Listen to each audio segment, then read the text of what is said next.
안녕하세요. 40대 주부입니다. 남편의 말만 듣고 살다가 친정까지 폭망할 뻔했어요. 사업자금 50억. 친정 부모님이 죽도록 모아둔 돈을 낼름 먹고선 나 몰라라 하는 겁니다. 야, 요양원이 전문적으로 치매 치료하는데 우리 거 왜 모셔? 잘 모신다고 했지 모시고 산다고 했냐? 그리고 고작 50억 주고 왜 난리야? 뭐라고? 말을 그따위로밖에 못해? 너 50억 주기 전엔 어떻게 했어? 입안에 혀처럼 굴더니 이렇게 바뀌냐? 절박하면 뭘 못해. 그리고 너 치매 노인이랑 살 거야? 아님 나랑 살 거야? 노선을 잘 정해라. 저렇게 말하는 남편을 가만히 둘 수 있나요? 제대로 복수를 시작했죠. 오늘 제가 어떻게 남편에게 한 방 먹였는지 알려드릴게요. 우리 부모님 자산 50억. 누군들 그렇겠지만 정말 소중한 돈이에요. 50억이 하늘에서 뚝 떨어질 리도 없으니까요. 원래부터 돈이 많은 것도 아니었고요. 부모님은 신혼 때부터 개포동에서 세탁소를 오랫동안 하셨어요. 지금은 개포동도 고급 고층 아파트가 많이 있지만 그 전에는 작은 평수 서민 아파트가 즐비했어요. 제가 태어나기 전부터 아버지는 그 단층 아파트를 누비면서 세탁물을 수거해왔어요. 5층짜리 아파트에 오르내리는 일도 만만치 않거든요. 엄마도 미싱 돌리면서 옷 수선을 했고요. 손이 발이 되도록 일했다고 하면 맞을 거예요. 부모님은 고명딸인 저를 위해 열심히 사셨죠. 나름 강남에 산다고 기가 죽을까 걱정하셨어요. 세탁소 집 딸이라고 친구들이 놀릴 수도 있으니까요. 자전거에 세탁물을 싣고 달리다가 하굣길 친구들과 걸어오는 저를 아버지가 보시고 다른 골목으로 돌아가실 정도였어요. 게다가 혹시 반 애들과 마주칠까 저에게 심부름도 시키지 않았던 분들이었어요. 아버지 도망가지 마. 아빠가 나를 보고 피하면 어떡하냐? 친구들이 더 이상하게 본단 말이야. 아빠가 세탁소 사장인 거 모르는 애들 없어. 저는 아버지가 자랑스럽고 좋지만 세상 시선은 그렇지 않더라고요. 고등학교 때 저한테 좋아한다고 고백한 남자애가 있었어요. 남녀 공학을 다녔기 때문에 가끔 연애하는 애들이 많았거든요.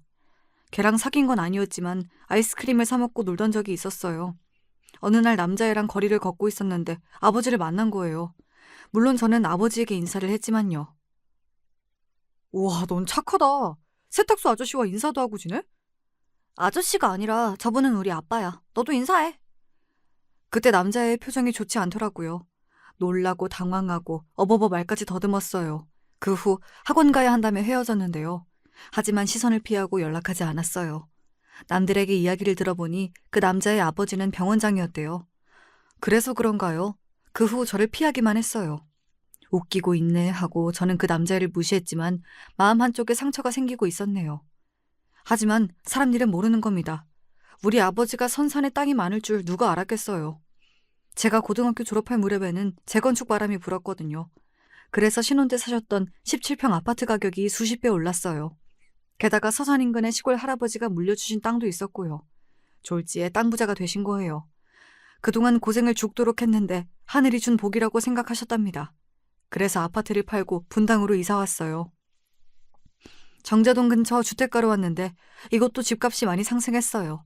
그래서 산 상가랑 아파트 등이 가격이 올라서 재산이 차곡차곡 쌓이게 되었습니다. 우리가 이사가는 지역마다 가격이 오르네. 무슨 일이야 이게? 하늘이 우리를 돕나 봐요. 그래도 다른 짓 하지 말고 일 계속합시다. 우리 연정이는 고생시키지 말아야죠. 다른 사람들이라면 그 정도 돈이 모였으면 세탁소 일을 쉴 텐데 아버지는 그러지 않았어요. 저는 몰랐는데 자산이 많이 쌓여도 계속 일을 하셨대요. 주변에서 사업하라는 제안도 많았지만 혹시 돈을 날릴까 걱정하셨나 봐요. 은행에 가서는 VIP로 대접받았지만 지역 주민들한테 아버지는 연신 고개를 숙였죠. 아버지는 세탁일, 엄마는 옷수선으로 종일 미싱 앞에 앉아 계시면서 일을 했어요. 나중에는 세탁소 체인점을 5개 정도 인수하셔서 분당 각 지점에서 사업 수익이 났어요. 중학교 때 낡은 자전거를 타고 동네를 누비던 아버지는 자가용을 굴리며 성공하게 되었습니다. 그 후에도 집 앞에서 세탁 체인점을 운영하면서 소일거리 하셨어요. 생각해보면 단 하루도 쉬지 않았던 것 같아요. 이렇게 몸을 혹사해서 돈을 모으셨어요. 이렇게 동산과 부동산 합쳐서 50억을 모은 아버지와 어머니는 허리 디스크는 물론 관절까지 손상되고 말았어요. 부모의 뼈와 관절을 녹여 번 돈으로 대학에 진학했고요. 은행에서 일도 하게 되었어요. 아버지는 제가 사무실에 앉아서 일을 하는 것이 뿌듯하다고 하더라고요. 아버지는 고맙게도 제가 근무하는 은행으로 찾아와 자산을 맡기셨어요. 신입사원이 자산이 50억 원인 아버지가 오시리라 생각도 못했겠죠. 그 무렵부터는 아버지는 은행이자나 상가 임대료로 생활하시고 세탁소 일을 정리하셨죠. 허리 디스크로 인해 재활치료를 받고 있었거든요. 30 무렵에는 동료 소개로 회사원인 남편 만나 결혼했어요. 프로포즈를 받고선 제가 이렇게 말했어요. 예전에 그 고등학생 남자애가 자꾸 떠오르기도 했거든요. 우리 집 세탁소 했는데 괜찮아? 자기 불편하면 우리 결혼 안 해도 돼. 그게 무슨 소리야. 당신이 중요하지. 당신 집이 뭐 하는 줄 중요하나? 그렇게 생각하면 고맙고. 우리 부모님 진짜 피땀 흘리면서 사셨어. 자기도 그걸 존중하면 좋겠어. 우리 부모님도 교직에 있으면서 고생 많이 했어. 애들 가르치는 일도 힘들어. 쓸데없는 생각하지도 마. 부모님 직업이 무슨 상관이야. 그렇게 해서 결혼하고 아이를 낳고 살았는데요. 남편은 아버지가 50억 자산가라는 사실을 모른다고 생각했는데요. 지금 생각하면 그런 것도 아닌 것 같아요. 처음부터 의도적으로 접근한 모양 같아요. 왜냐하면 남편은 우리 부모한테 잘했거든요. 처음 인사 갈 때부터 사근사근하게 말도 잘하고요. 아버지가 반주를 좋아하는데 전국에 있는 약주라는 약주는 다 사들고 올 정도였죠. 제가 친정에 가지 않아도 남편이 가서 밥도 먹고 아버지랑 야구도 보러 가고 목욕탕도 갔어요. 아들이 없던 아버지는 남편에게 의존했어요. 역시 우리 안서방이 최고야 최고. 어제는 등도 밀어주더라고. 그렇게 좋으세요? 남편도 아버지가 일찍 돌아가셔서 의지되고 좋은가 봐요. 나한테도 올 때마다 꽃도 사오고 용돈도 주고 그래. 게다가 내가 한 반찬은 다 맛있대. 이렇게 남편이 살갑게군이 좋아하셨는데요. 안타깝게도 몇 년 후에 아버지가 급성 심근경색으로 돌아가셨어요. 얼마 전부터 가슴 통증이나 어지러움, 숨이 가쁜 증상이 있었다고 하는데요. 그때까지도 일을 놓치지 않고 있으니 과로나 피로가 쌓였다고 했어요. 정말 생각지도 못한 순간 황망하게 돌아가시게 되니 어머니랑 저는 도저히 견딜 수가 없더라고요. 그제야 통증 없이 잠을 잘 수 있게 디스크를 다 고쳐놓으니 바로 가셨습니다. 그 당시에 제가 임신 중이라 몇 번이고 응급실에 실려갔어요. 임신과 아버지의 죽음 등으로 결국 은행 일을 쉬게 되었습니다. 자전거만 보면 아버지가 배달하는 모습이 눈에 선했어요. 아버지를 잃고 나니 더욱더 엄마가 소중해졌어요. 매일 차로 40분 거리의 엄마 집에 출퇴근할 정도였어요. 여보, 너무 걱정하지 마. 어머니 우리가 도와드리자. 근처에 살면서 자주 들여다보면서 어때?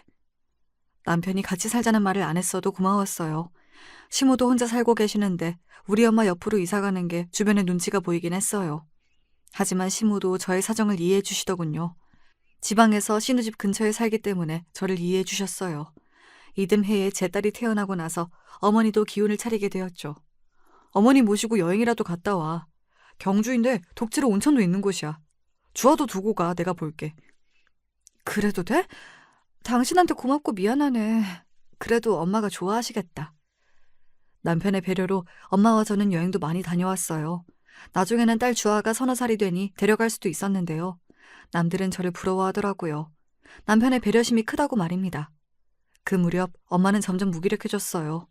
아버지의 죽음이 엄마 인생의 큰 시련이었어요. 게다가 평생 일만 하셨는데 집에 있으니 답답하시다는 말을 많이 했어요. 제가 보기엔 아버지가 가슴을 움켜쥐고 고통스럽게 돌아가신 걸 본 충격으로 엄마의 뇌 기능을 떨어뜨린 것 같아요. 제 딸이 5살쯤 되었을 때부터 엄마가 뭐든지 깜빡 잘 잊어버렸어요. 건망증이라고 생각했는데요. 어느 날 엄마가 저를 불이 나게 호출해서 집으로 달려가 봤는데요. 거울 앞에 서서 자꾸 그걸 달라고 하시는 겁니다. 그게 생각이 안 나서 저를 불렀다면서요. 그거 좀 줄래? 그거 있잖아. 그게 뭐더라? 그래, 그거. 엄마 뭐라고 하는 건데? 그거라니. 내가 그렇게 말하면 어떻게 알아요? 그거 있잖아. 머리에다 하는 거. 그게 왜 이렇게 생각이 안 나니? 빚이라는 단어가 생각이 안 나서 한참이나 서 계시더라고요. 저는 그것이 치매라는 생각은 못했어요. 그렇게 가끔 문장이나 단어 때문에 고민하시긴 했어요. 그래도 전 나이 들면 누구나 겪는 문제라고 생각했는데요. 그렇게 몇 년이 지나고 나니 엄마의 증상이 이상하다는 것을 느꼈어요. 어느 날은 개포동 살 때 상가에서 같이 장사하던 분들을 만나고 오신다고 했는데 시간이 한참 지나도 어머니 집에 불이 들어오지 않는 겁니다. 우리 집 베란다에서 보면 엄마가 사는 집이 훤히 보이거든요. 밤 11시가 지나도 돌아오시지 않으니 불안해지기 시작했어요. 엄마가 그날 만났다는 분들의 전화번호는 제가 몰랐거든요.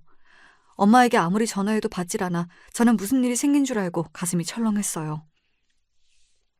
여보, 큰일 났어. 엄마가 안 들어오셨어. 아까 낮에 외출하신다고 했는데 어떡해? 저는 놀란 마음을 가라앉히고 얼른 남편한테 전화했죠. 퇴근 후 함께 동네를 돌아다녔지만 어디에도 엄마가 보이지 않았습니다. 경찰에 신고까지 하자 저는 속이 바짝 타들어갔어요. 그때 순찰차에서 연락이 왔어요. 집에서 2정거장 떨어진 버스 정류장에서 계속 앉아 계셨나 봐요. 인상착의가 비슷해서 가보니 저희 엄마가 맞더랍니다. 저와 남편은 인근 지구대로 뛰어갔죠. 엄마는 갑자기 집으로 가는 길이 생각이 안 났고 배터리가 다 된 핸드폰을 어떻게 해야 할지 몰랐대요. 엄마 왜 그래? 집에 못 찾아오는 게 말이 돼? 얼마나 놀랐는지 알아? 핸드폰이 안 되면 공중전화라도 해야지. 그러게. 아무 생각이 전혀 안 나서 무작정 걸었어. 집에 가자. 나 다친 데도 없어. 너무 피곤하다. 그래 여보. 엄마 그럴 수도 있지. 나이 들면 그럴 때도 있대. 우리 엄마도 집 주소가 생각이 안 나셨대. 이렇게 한바탕 소동이 있고 난 후에 엄마는 평소와 똑같은 모습으로 돌아왔죠. 다만 몇 달간은 잠이 그렇게 쏟아진다고 하실 때도 있었고 몇 달은 잠이 안 와서 괴롭다는 말도 하셨어요. 주변에 물어봐도 나이가 들면 그럴 때가 있다고 하니 대수롭지 않게 넘겼어요. 게다가 몇 달은 집에 가보니 엄마가 멍하니 창문만 바라보며 서 계시더라고요. 왜 그러냐고 물어보니 그냥 기분이 울적하다고만 하셨죠. 그럴 때마다 남편이 여행도 보내주고 트로트 콘서트에 같이 모시고 드라이브, 외식까지 노력해서 엄마 기분을 풀어주려고 했어요. 어머니 기운 내세요. 이렇게 힘이 없으시면 주아 엄마가 속상해합니다. 저도 있고 주아도 있고 주아 엄마도 있으니 힘 좀 내세요. 그럴 때마다 엄마는 사위가 있어 참 좋다며 남편 손을 잡아주었죠. 저는 엄마 나이가 아직 60대 후반이시라 치매라는 생각은 전혀 하지 못했거든요. 치매는 연령 제한이 없는데 고령의 노인에게만 발현되는 줄 알았는지 모를 일이었어요.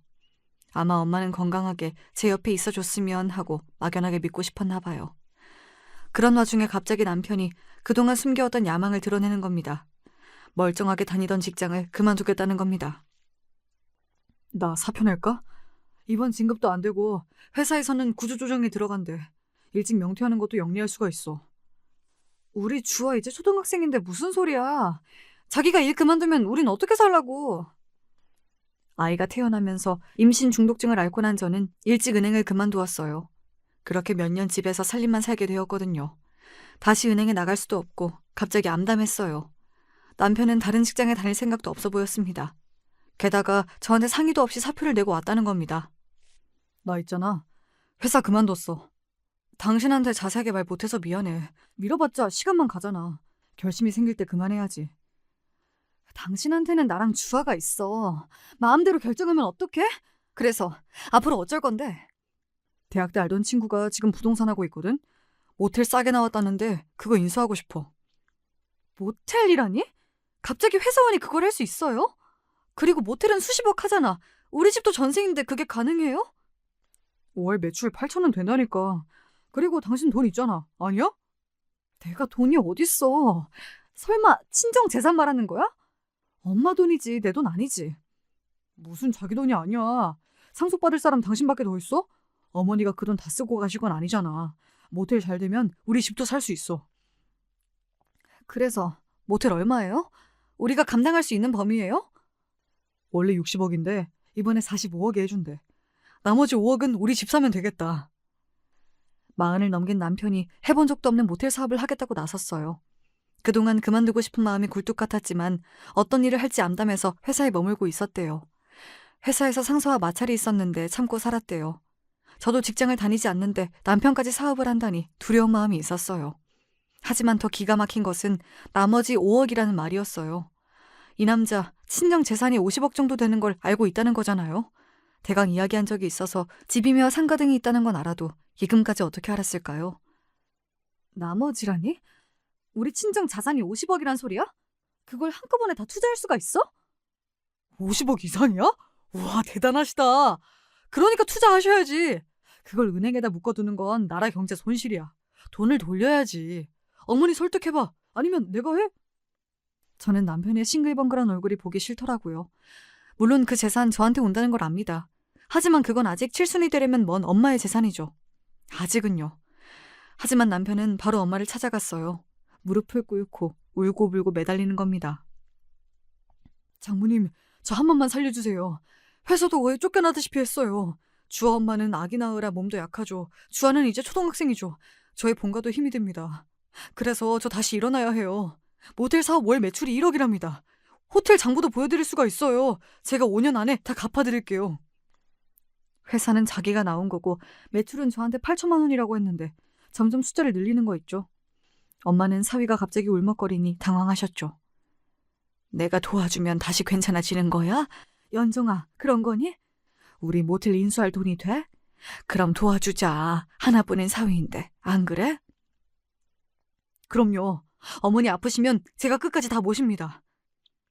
아프다는 말에 엄마가 왈칵 눈물을 쏟으셨어요. 남편에게는 아직 말 못했는데요. 엄마가 얼마 전 치매 검사를 받으셨거든요. 지인에게 엄마가 심하게 우울한 기분을 느낀다고 전하니 당장 치매 검사를 받아보라고 했어요. 그래서 여러 검사를 통해 엄마가 치매 증상이 보이고 초기에서 중기로 넘어가는 과정이라는 겁니다. 그날 얼마나 부둥켜 안고 울었는지요. 그런데 남편이 갑자기 회사를 그만두고 모텔을 인수한다고 이야기하니 저도 말할 타이밍을 놓쳤어요. 저는 남편에게 다음에 다시 이야기하자고 무릎 꿇고 있는 남편을 일으켜 세웠어요. 말하려고 했는데 엄마 치매래. 당신이 갑자기 회사 그만뒀다는 바람에 말 못했어. 여보, 치매라면 더더욱 그 모텔 사자. 어머니랑 주아랑 우리 다 행복하게 살려면 말이야.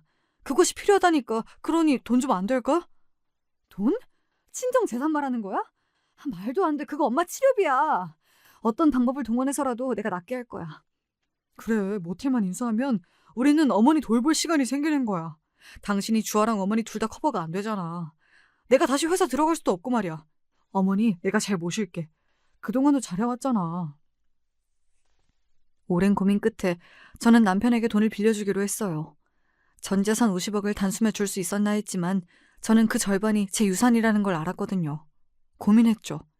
남편은 월 수익 8천에서 1억이니 5년이 지나면 원금을 갚을 수 있다고 하네요. 그런데 그게 말이니까 쉽죠. 제가 은행원이었는데 그게 계산 안 되겠어요? 돈을 쉽게 갚을 것 같아도 리스크가 생기면 쉽지 않아요. 그래서 저는 선뜻 결정을 내리지 못했습니다. 남편은 답답하다며 가슴을 쾅쾅 쳤어요. 당신 같은 투자자만 있으면 누가 장사하겠어. 뭐가 그렇게 고민이 많아. 사업을 잘 될 것만 생각해야지. 안 될 거 생각하면 되냐? 여보, 그게 아니잖아. 위험성도 참작해야지. 왜 알만한 사람이 그래? 자기 일이면 이성이 날아가? 좀 더 생각해볼래. 그러던 중 엄마와 남편까지 대동하고 병원으로 치료를 받으러 가는 날이었습니다.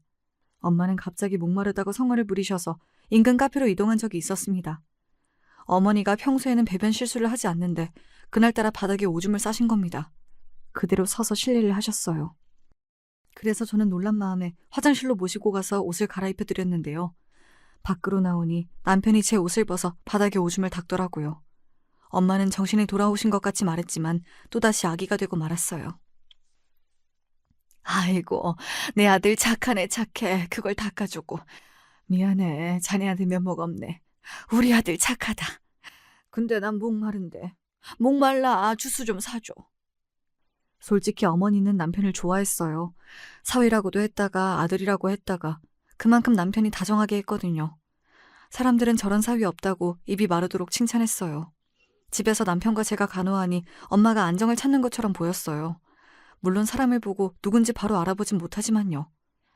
며칠 뒤 남편이 모텔 중개업자에게 전화가 왔다면서 심각하게 받더라고요. 인수할 사람이 나타났으니 내일 중으로 계약을 완료하지 않으면 걸어둔 계약금 몇천만 원도 날아가게 생겼다는 겁니다. 같이 하기로 한 친구도 돈을 마련하지 못했다는 겁니다. 당신이 이 모텔에 투자하면 안 돼? 아직도 결정을 못한 거야? 모텔에서 수익금도 많이 나온다고 하니까 어머니 좋은 치료 많이 할 수도 있잖아. 나는 모텔에 대해서 잘 몰라. 우리가 경영하는 거야? 그렇게 일하면 어머니는 누가 모셔? 월 수익이 1억 가까이라는데 월급 사장이나 관리인을 둬야지. 매달 1억이면 투자금도 5년 안에 회수된다. 아니야? 그럼 5년 안에 다시 원금을 돌려줘. 알겠지? 이 돈 날리거나 없어지면 정말 속상해. 어쩐지 내가 함부로 쓰기가 어려워서 그래. 어머니 우리가 함께 모시려면 이 모텔 일밖에 없어. 내가 직장을 구해봐. 자기 혼자 감당이 돼? 우리 주아도 손이 많이 가잖아. 남편은 그 당시만 해도 어머니를 함께 돌볼 것처럼 호언장담했어요. 그래서 부동산에 찾아가 모텔에 대한 정보를 들어봤고요. 주변 상권도 조사했죠. 몇 시간 차를 대고 모텔 앞을 서성였는데요. 손님이 제법 많이 들어가더라고요. 밤이 되니 32개의 방에 거의 다 차더라고요. 주말도 아닌데 말이에요. 결국 저는 은행으로 가서 아버지가 상속해 주신 돈을 찾아왔어요. 또한 어머니의 이름으로 되어 있는 상가랑 아파트를 담보로 융자를 받아 결국 모텔을 인수했습니다. 어머니 정신이 오락가락했지만 며칠 인지 능력이 돌아올 때도 있었거든요. 어머니는 당연히 사위에게 뭐든 다 해주라고 하시더라고요. 아무리 아프셔도 자기한테 잘해준 것을 잊지 않았나 봅니다. 진짜 고마워. 내가 당신 엄마한테 더 잘할게. 나만 믿어. 엄마의 치매를 온몸으로 아파하며 같이 울어주던 사위에게 엄마는 자산 50억을 투자하기로 마음을 먹었어요. 저한테 상속분을 먼저 예금으로 주셨고요. 나머지 아파트와 상가 등을 이용해 융자 받았어요. 그래서 남편 말대로 집도 사고 모텔도 인수하게 되었죠. 엄마가 그런 결정을 하고 변호사를 통해 여러 공증을 거칠 때는 치매가 없을 정도로 정상적인 상태에서 이루어졌어요. 저는 모텔을 인수했다며 여러 부동산 증명서를 내미는 남편을 보니 왈칵 눈물이 솟았어요.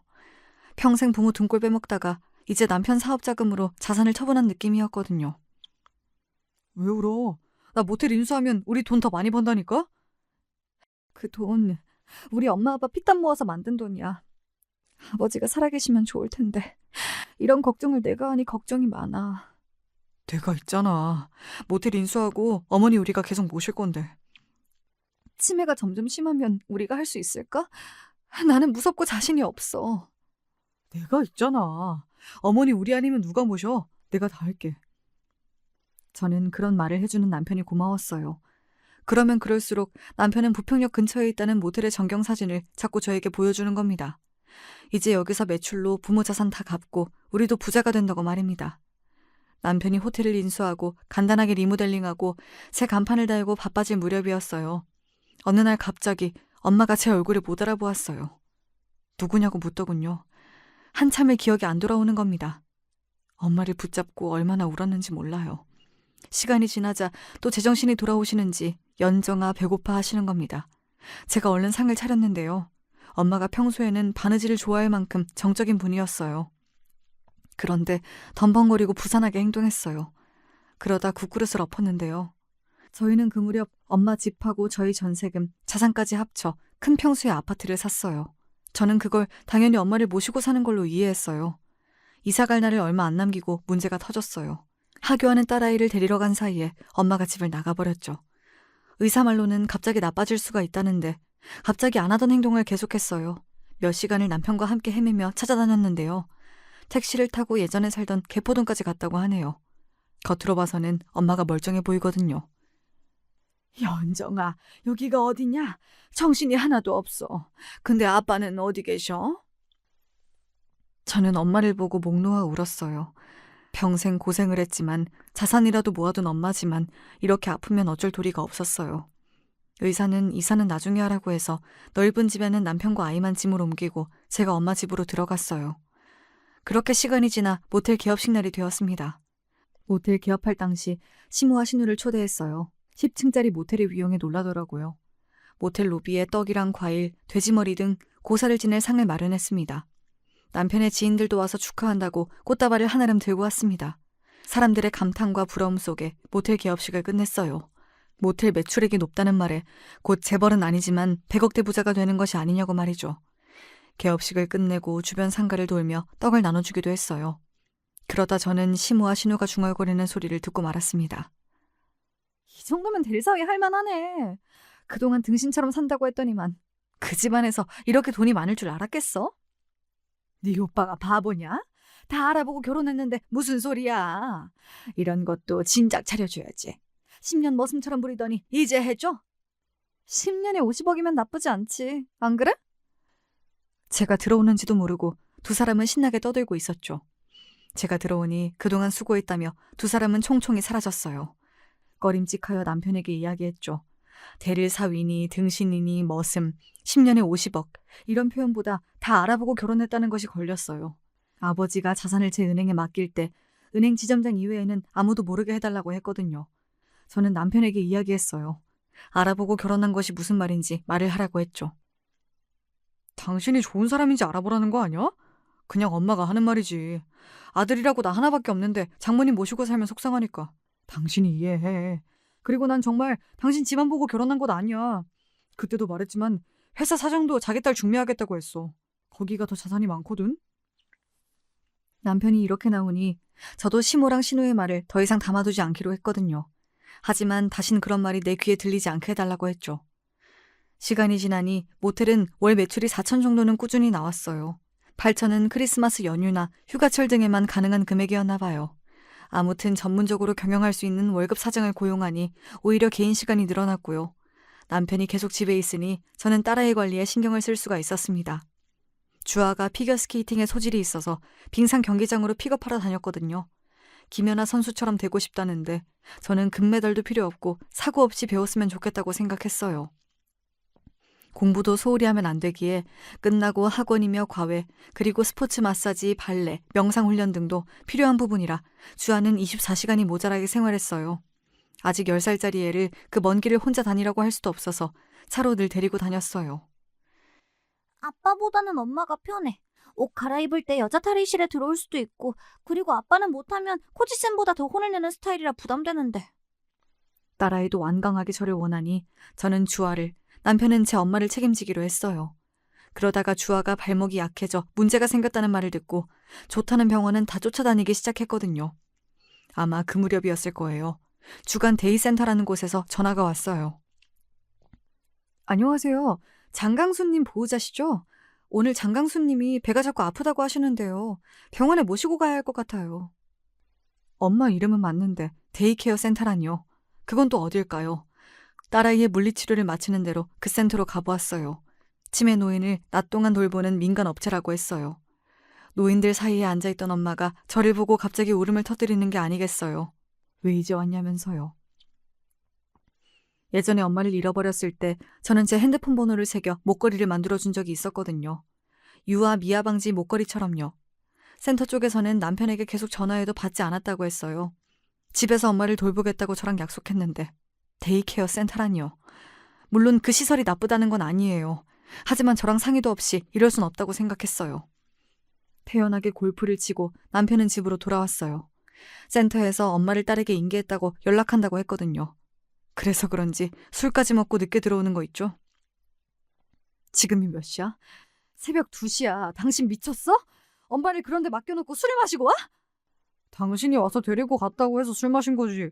아니었으면 7시쯤 모시고 왔지. 나랑 상의도 없었잖아. 먼저 그래야 순서지, 안 그래? 너는 애 링크장에 넣어두면 네 시간이 생기지만 나는 어머니랑 종일 있어봐. 은행 업무도 못 봐. 낮에 오는 돌봄이 요양사 계시잖아. 그때 시간이 생기는데 왜 이래? 누가 들으면 당신이 우리 엄마 24시간 보살피는 줄 알겠어? 나야말로 놀아? 아침에는 집안일 대충 하고 주아 관리하면 저녁 9시쯤 들어와. 그 후에 내가 엄마 돌보는 거잖아. 당신은 낮에 몇 시간인데? 치매를 무조건 집에서 돌봐야 한다는 생각을 접어. 거기 센터에서 24시간 보살피면 도움이 된다니까? 좋은 프로그램이 얼마나 많은데. 요양사도 자주 바뀌고 저번엔 갑자기 소리를 질러서 이웃에서 인터폰도 왔어. 나 당신이 돌본다고 해서 모텔도 투자한 거야. 남편이 약속을 어겼다는 생각에 저는 소리를 지르고 말았어요. 그랬더니 남편은 억지를 부리더군요. 그놈의 모텔 이야기. 그게 나만 좋자고 한 일이야? 주아 이제 돈 드는 거 한두 푼이 아니야. 그리고 어머니도 다른 질병 없이 치매니 20년 이상 사실 수도 있어. 그리고 우리 노후 대책? 그거 다 모텔에 달린 거야. 당신 인생이 달려있다고. 무슨 소리야. 당신이 엄마 잘 모신다고 해서 준 거라고 몇 번을 다짐 말았는데. 안 모신 게 뭐야. 안 한 게 뭔데. 이 여자가 진짜 50억 투자했다고 남편 알기를 진짜 머슴으로 아는 거야? 그때 어머니가 방에서 뛰쳐나왔습니다. 그러다가 속옷에 실례를 했어요. 거실 바닥은 이내 축축하게 젖었습니다. 그걸 보더니 남편은 혀를 차며 그대로 집을 나가버렸어요. 저는 엄마의 옷을 갈아입히고 소변을 치웠죠. 생각해보니 남편도 고충이 있었겠죠. 자기 부모도 아닌데 이런 일이 한두 번이겠어요. 저는 주아랑 엄마 관리를 남편과 바꾸기로 다짐했어요. 1년 이상 해온 걸 아빠 보고 하라면 어떡해. 아빠는 혼낸다고. 코치보다 더 소리 지르고. 할머니를 계속 아빠 보고 보살피려고 할 수가 없어서 그래. 엄마가 아빠 보고 그러지 말라고 할게. 엄만 나보다 할머니가 더 중요하지. 어릴 때부터 그랬어. 나는 맨날 뒷전이고. 그런 넌 자식 낳으면 걔가 더 중요하고 엄마는 아무렇게나 대할 거야? 말도 안 되는 소리 하지 마. 누가 그렇대? 아무튼 아빠가 불편해서 그래. 다 자기들 마음대로야. 이러면서 아침도 안 먹고 학교 가더라고요. 그래도 남편에게 딸아이 관리를 맡겼어요. 솔직히 둘 다 힘들지만 적어도 남편에게는 자기 피부치인 딸이 정성을 쏟기 편할까 싶었어요. 하지만 애 픽업 시간도 놓쳐 링크장에서 2시간 떨게 만들고 감기 걸려서 병원까지 입원했어요. 도대체 어디에 정신이 팔려 이러는지 저도 모를 정도였어요. 사업을 시작했는데 월급 사정 가지고는 안 되겠어. 걔가 중간에 현금 손님 가로채면 어떡해? 벌써 그런 정황들이 나타났는데 지금 주아가 문제야? 이렇게 당당하게 나오는 거 있죠. 게다가 주아가 아프다는 소식에 시모가 달려왔어요. 남편이 도움을 요청했대요. 저는 엄마 돌봐야 한다고 종종거리고 앉아있으니 말이에요. 하지만 시모는 제 염장을 지르더라고요. 예, 남자 보고 장모 보살피고 딸 뒤치다거리 하라고 하면 되냐? 큰일을 해야지. 모텔이 호텔 되는 건 시간 문제래. 그러면 매출 규모가 다르고. 이제는 남편 괴롭히지 마. 머슴이야? 너희 집 머슴이냐고. 주아는 내가 간호할 테니 넌 너희 엄마한테 가봐. 모든 사람이 저보고 문제가 있다고 하더라고요. 그런가요? 남편이 애당초 엄마를 돌본다고 했으니 저는 약속을 지키라는 것뿐이었는데 말이에요. 하지만 모텔에서 불미스러운 사건이 터지고 말았어요. 불륜 커플이 모텔에서 일을 치르고 있을 때 본 부인이 찾아와 불을 지른다고 난리를 쳤나 봐요. 다행히 화재로 이어지진 않았지만 뉴스에 오르내리다 보니 갑자기 매출이 떨어진 겁니다. 게다가 또 다른 불륜 커플이 있었는데 이번에는 남편이 주차장에서 기다렸다가 죽인다고 난리를 쳐서 집단 난투극이 벌어졌대요. 일련의 사건들이 몇 달간 매출에 직격탄이 되었어요. 여기서 불륜하고 꼭 들킨다 이런 징크스라는데 모텔 투숙객이 절반이 이런 사람들이라니 가정주부인 저는 불쾌하기도 했어요. 물론 그런 사람들이 올지도 모른다고 했지만 눈으로 보이는 결과에 저는 자괴감이 몰려왔어요. 모텔 접자. 이거 뭐 불륜 조장한다고 손가락질 받는 것도 싫고 매출 점점 떨어질 텐데. 넌 사업을 그런 식으로 하냐? 기다려봐. 그리고 불륜이 하루 이틀이야? 다시 매출 상승하는 거니까 그만 입 좀 닫아. 남편은 날카로운 말들을 내뱉었어요. 그동안 다정했던 남편은 어디로 갔는지 알 수가 없었습니다. 인건비 줄이기로 했으니까 엄마가 당분간 주아 봐주신대. 픽업도 해주고. 주아도 좋다고 했어. 당신도 모텔에서 일해. 우리 엄마는? 엄마는 어쩌고? 엄마도 모텔에서 일 시키면 되겠네. 말이 되는 소리를 해. 야, 너 세탁소 집 딸이었으면서 되게 고급스럽게 산 티낸다. 일하면 안 돼? 장모는 이제 요양원으로 보내. 할 만큼 했어. 요양원이라뇨. 엄마를 모시겠다고 해놓고 이제 어려워지니 내보내겠다고? 저는 밖으로 나가려는 남편을 붙잡았습니다. 말도 안 되는 소리 하지 마. 엄마 모신다고 해놓고 50억 가져갔잖아. 그런데 요양원이라니 그게 말이야? 모텔 접어 그럴 거면. 아니 이 여자가? 넌 네 엄마가 그렇게 중요하면 시집을 왜 왔어? 그냥 혼자 살지? 주아랑 난 너한테 아무것도 아니야? 그 말이 아니잖아. 약속했어. 당신이 나랑 결혼하기 전부터 내 부모한테 잘한다고. 잘했잖아. 이제 너나 나한테 잘해봐. 그리고 요양원에 가서도 모시는 거지. 평생 끌어안고 살 필요는 없잖아. 내가 잘 모실게 그랬어. 모시고 산다고는 안 했으니까 지금은 위급 상황이야. 융자 못 갚으면 어쩔래? 남편은 벽창호처럼 엄마를 요양원에 보내야 한다고 했습니다. 저랑 남편이랑 안 좋아지니 엄마의 상태도 나빠졌어요. 갑자기 저에게 물건을 던지기도 하고 음식에 대한 식탐도 커져서 냉장고 문에 자물쇠를 걸 정도였어요. 모텔은 손님이 뚝 끊기니 관리비가 만만치 않게 들었어요. 이렇게 적자가 계속 진행되다간 엄마의 아파트나 상가 등이 날아갈 수도 있다는 생각이 들었어요. 무엇보다 남편의 태도 변화가 절망적이었습니다. 집까지 큰 평수로 옮겨놓고 엄마를 데려올 생각을 안 하고 있다뇨. 의사도 이제는 불안정해 보이지 않으니 이사를 하라고 했습니다. 주아가 어느 정도 회복이 되었고 전국 선수권 대회라도 나가려면 드는 돈도 많지만 누군가 주아를 관리할 사람이 필요했어요. 저는 엄마를 주간 요양사라도 써서 집에서 모실 생각이었습니다. 그럴 만한 돈이 충분하니까요. 남편이 자산을 가져갔으니 이런 비용까지 마련해야 할 텐데요. 새 집에는 오히려 시모가 편안하게 쉬고 계시면서 제 가슴에 비수를 꽂았습니다. 예, 내가 치매면 요양원에 넘겨. 너희들 고생하는 거 못 보겠다. 너는 네 딸보다 네 엄마가 중요하니? 어떻게 시모가 이런 말을 할까요? 저는 자리에서 벌떡 일어났습니다. 어머니, 그 말씀 명심할게요. 어머니 아프고 병들 때 저는 제 자식만 생각할 테니 얼른 내려가세요.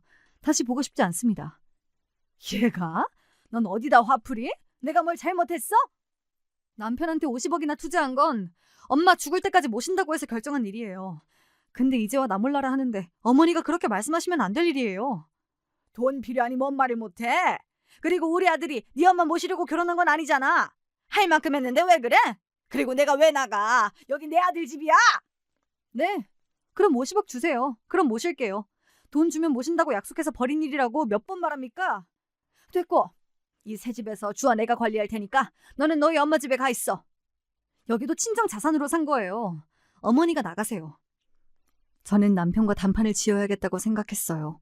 다짜고짜 모텔로 찾아갔는데요. 우려와 달리 손님들이 제법 많았습니다. 그때 해고당한 월급 사장이 저에게만 해줄 말이 있다며 잠시 시간을 달라고 하더군요. 회장님이 이상한 말씀을 하시더라고요. 전 중간에 횡령한 적 없습니다. 이 호텔은 원래부터 남녀가 많이 와요. 매출 8천 정도 늘 유지했는데 왜 저를 해고하는지 모르겠어요. 알고 보니 남편이 일부러 저에게 조작된 매출표를 보여준 거였어요. 제가 다달이 5천이라도 친정 자산을 갚으라고 했거든요. 불륜 사건들은 일어난 것이 맞지만 그렇다고 손님이 빠지지 않는다고 했어요. 사모님도 조심하세요. 회장님 이상해요. 돈을 빼돌릴 수도 있어요. 주식하는 것 같던데 여기 사모님 친정 자산으로 매입한 거라면서요. 그럼 사모님이 운영하세요. 왜 남편에게 맡겨요?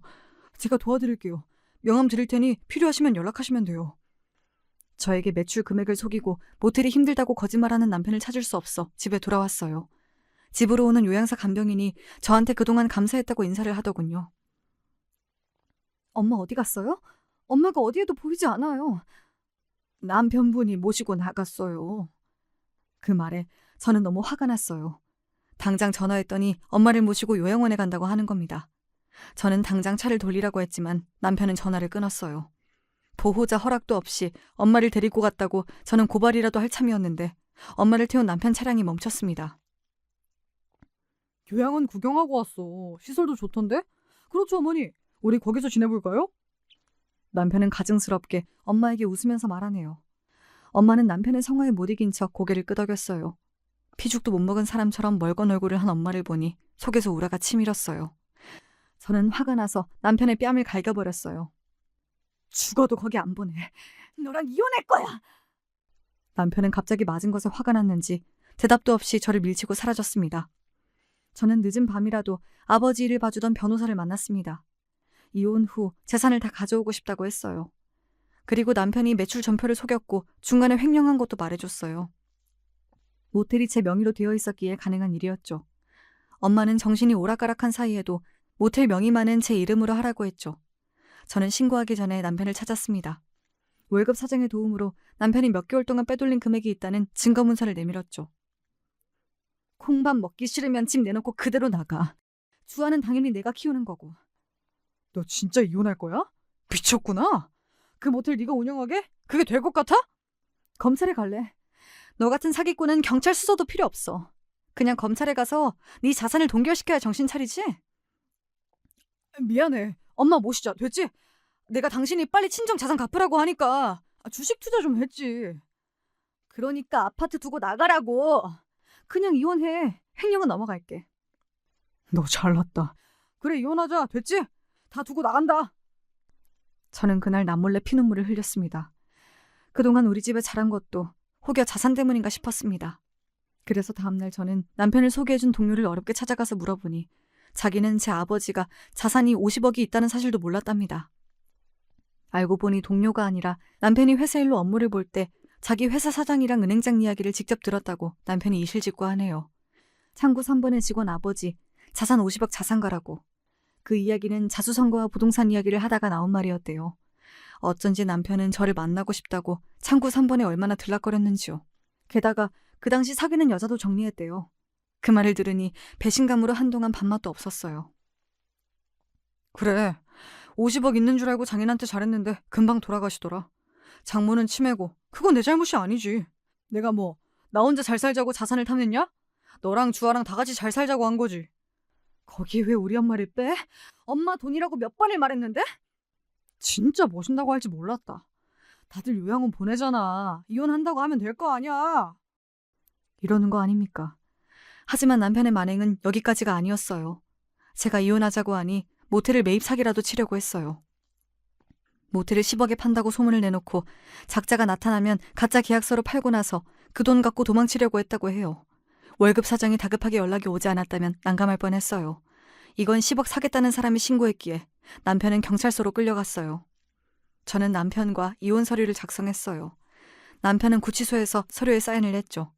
모텔은 제 명의였고 집도 제 명의라 무사히 친정 자산을 보존했어요. 결국 사기를 치는 사람은 뭔 짓을 해서라도 경찰에 잡혀가네요. 초범이라 불구속으로 풀려나 저랑 이혼하고 남편은 사라졌어요. 시모는 초반에 남편을 구명하라고 저에게 난리를 쳤지만 저는 눈 하나 깜짝 안 했어요. 병든 엄마랑 저리 가서 살라고 하셨잖아요. 잘 사세요. 저도 제 갈 길 갈게요. 아가야, 내가 잘못했다. 너희 남편 나쁜 놈 아니잖아. 자식 데리고 살아보려고 하니 이것저것 잘못이 생긴 거지. 한 번만 봐줘. 그동안 충분히 봐줬어요. 기만하는 것도 한도가 있죠. 그만 가보세요. 멀리 안 나가요. 저는 시모를 받아주지 않았어요. 처음엔 울부짖다가 그대로 가시더라고요. 이제야 엄마를 큰 집에 모셨고요. 입주 간병인을 구해서 함께 돌봤습니다. 요양원이 나쁘다는 게 아니었어요. 하지만 엄마는 요양원이 아니라 집에서 충분하게 돌봄이 가능한데 굳이 갈 필요가 없는 게 아니겠어요. 특히 남편이 자기가 모신다고 사업 자금을 달라고 했다면 말이에요. 치매는 마음이 편안하면 증상이 심해지지 않을 수가 있대요. 혼자 집에 계실 때는 대변 실수도 하시더니 큰 집에서는 저와 주아까지 있으니 실수 없이 화장실 간다고 이야기하십니다. 주아는 저랑 다른 돌보미를 구해 번갈아 가면서 도움을 주고 있어요. 주아야, 섭섭하게 생각하면 안 돼. 할머니는 엄마 키우느라 고생 많았어. 그래서 엄마가 갚는 거야. 알겠지? 나중에 아빠 볼 날이 있을 거야. 그래도 주아를 끝까지 생각했어. 아빠가 엄마랑 할머니는 버려도 넌 아니었으니까 너무 슬퍼하지 마. 그렇게 말했더니 딸아이도 알겠다며 고개를 끄덕였어요. 모텔을 처분할까 고민했지만 저는 가족 모텔로 바꾸고 싶었어요. 다들 번화가에 무슨 난리냐고 했지만 1, 2층은 가족 단위 음식점, 3, 4층은 카페나 책방들이 들어오게 하고 그 위에는 가족 단위 투숙객 등에게는 할인 서비스를 하기로 했죠. 모텔에 누가 숙박을 하던 자유지만 가족이란 단어 앞에 막상 들어가기 어색할 수 있잖아요. 매출에 커다란 손실이 있어도 주아에게 부끄럽지 않게 살고 싶었어요. 남편의 본심은 50억을 갖는 것은 아닐 수 있어요. 하지만 엄마를 모시기 싫다는 게 저는 더 충격이었어요. 처음부터 잘해주지 말던지요. 다 할 것처럼 해놓고 받을 것 다 받고 약속을 안 지키면 어떡합니까? 남편은 시골에서 모텔 청소를 한다고 해요. 모텔에서 일하고 싶었는데 잘됐다고 생각했어요. 지금까지 제 이야기를 들어주셔서 감사해요. 도깨비 방망이라도 있으면 엄마 안 모신다고 했을 때 늘씬하게 다듬어 줄 텐데요. 그래야 시원한 복수잖아요. 하지만 제 마음속에서 남편은 영원히 지워졌으니 완벽한 복수겠죠. 이야기 들어주신 분들도 댁내 평안하시고 행복하세요.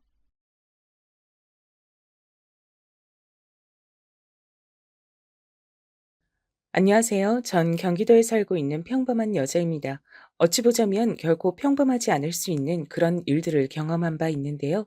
제가 언제나 끼고 사는 제 친구 같은 존재, 사연에 빠지다 채널에 제 이야기를 한번 보내보고자 합니다. 제가 아주 어릴 적 친정 부모님께서 사고를 크게 당하셨는데요. 전 너무 어렸던 탓에 기억에도 거의 안 남아있는 그 사고 때문에 친정 아버지께선 돌아가셨습니다. 그리고 엄마는 한쪽 다리를 크게 절뚝거리며 살게 되셨죠. 팔 한쪽은 약간 불편하게 쓰셨어요. 후유증 때문이었습니다. 전 그런 친정엄마가 어린 마음에 너무 미웠어요. 굳이 성취하는 몸으로 절뚝거리면서 학교까지 찾아와서 제가 아침에 깜빡하고 간 준빗물을 건네주시는 게 정말 싫었거든요. 창피했어요. 뭐하러 학교까지 와? 누가 엄마한테 이거 가져달라 그랬어? 하지만 유진아, 너 이거 없으면 오늘 수업을 못 들을 텐데 선생님한테 많이 혼날까 봐. 그래서 걱정돼서 엄마가 들고 와봤어. 우리 유진이가 엄마 때문에 곤란했다면 그건 미안해. 당연히 곤란하지. 곤란한 거 알면서도 오는 엄만 진짜로 나쁜 사람이야. 됐으니까 제발 빨리 가버려. 엄마 때문에 오늘 내 하루 완전 망쳤어. 유일하게 잘 움직이는 팔로 저에게 준빗물을 건네주시던 친정엄마를 보며 전 도끼 가득한 화를 내기에 바빴습니다. 미안해서 어쩔 줄 모르시는 얼굴로 돌아서신 뒤 절뚝거리며 황급히 학교를 빠져나가는 엄마의 뒷모습을 훔쳐보면서도 전 제가 잘못했다고 생각할 줄 모르는 아이였습니다. 당장이 제가 당하는 창피가 우선이었으니까요. 몸 상태가 그러시니 변변한 일자리를 구하실 수가 없었죠. 그래서 작게 분식집을 하셨어요. 정식으로 자리를 얻은 것은 아니었고 원래 그 자리에서 하시던 노부부께서 어느 날 건강이 동시에 악화된 바람에 그 자녀분께서 2년 정도만 이 자리에서 장사를 하시겠냐, 돈은 따로 안 받겠다고 제안을 해주신 걸 수락한 것뿐이었습니다. 나쁜 마음 안 먹고 부지런히 살다 보니까 이런 좋은 기회도 오는구나. 길면 2년이란 기간 동안 정말 열심히 해서 돈 벌어야지. 우리 유진이한테 이쁜 옷도 사주고 비싼 학용품도 사줘야지.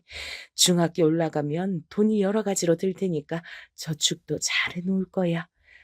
친정엄마가 결의를 다지며 싱글벙글 웃고 계실 때 전 심경이 복잡했어요.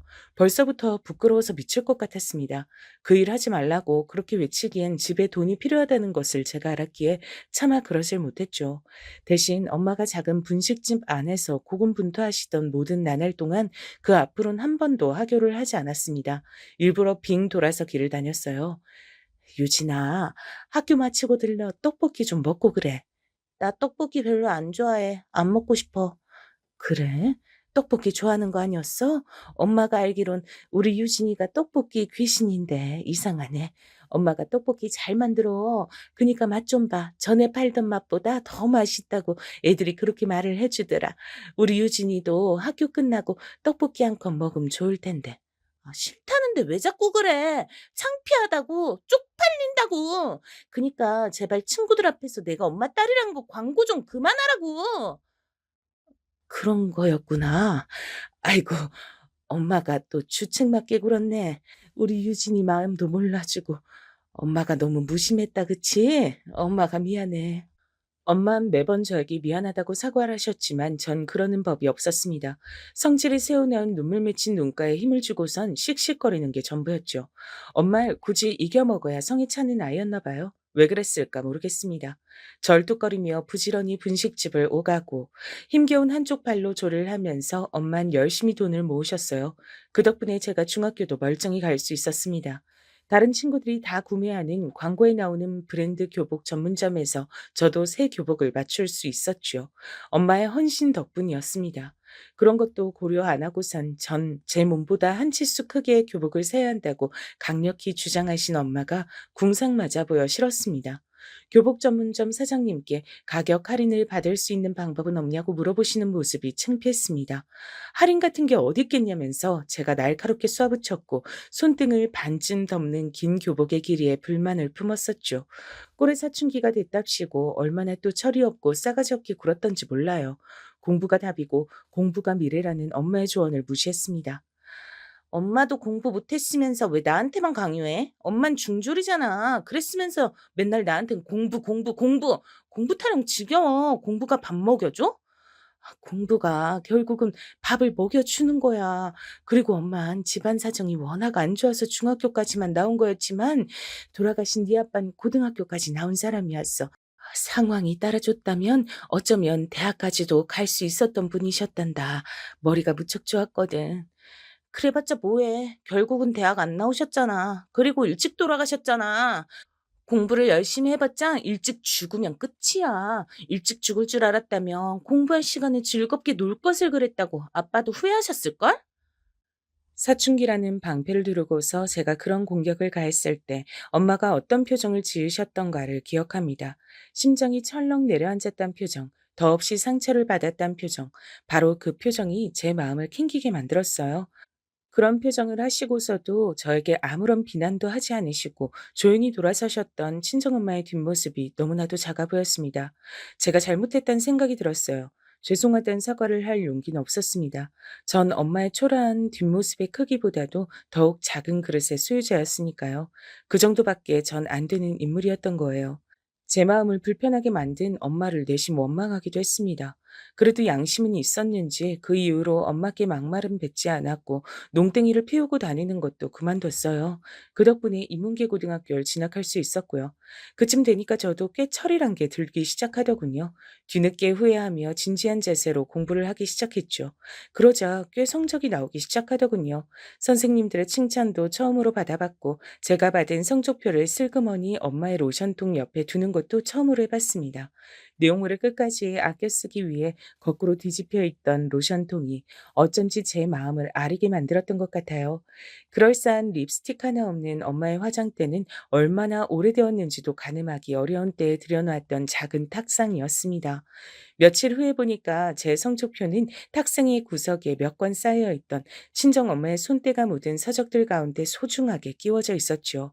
힘들고 지칠 때마다 그 모습을 떠올리며 공부를 이어갔던 것 같아요. 꽤 괜찮은 4년제 대학교에 갈 수도 있는 성적이 나왔지만 전액 장학금을 지원해 주겠다고 한 전문대에 최종 입학을 했습니다. 돈도 안 들거니와 취업률이 굉장히 높은 곳이었기 때문이에요. 제가 크나큰 성공을 거둘 수 있었다면 참으로 좋았겠죠.